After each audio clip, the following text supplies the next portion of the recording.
Where does this leave Keir Starmer?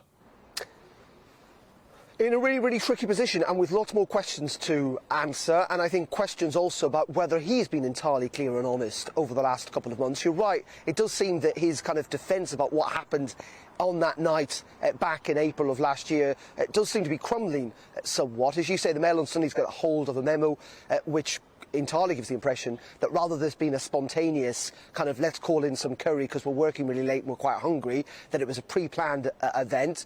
That would undermine Keir Starmer's defence. Doesn't necessarily mean that was a rule-breaking offence as long as they did carry on working, but it's, as I say, not an open and honest answer that we had from the Labour leader.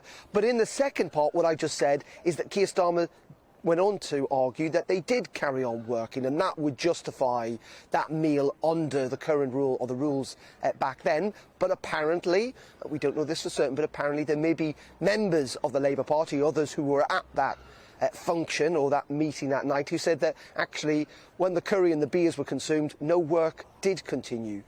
And that this may well have been a social event. And in those circumstances, and Durham police are looking at this, it is possible the Leader of the Opposition would be fined. If he was to be fined, again, very, very tricky. He'd called on the Prime Minister to resign when he had been fined. Should Keir Starmer resign? Someone, Diane Abbott, a Labour MP, has said she thinks he should. But fundamentally, what does this all do? It seems to undermine what Labour had been campaigning on and questioning of the Prime Minister over the last couple of months, that he had broken the rules and that was one rule for him and one rule for the rest of the country. If it turns out that Keir Starmer was also breaking said rules, well, Labour's argument on that is on pretty weak grounds.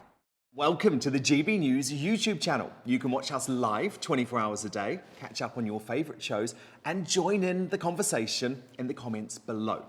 Don't forget to subscribe and you'll never miss any of our exclusive content.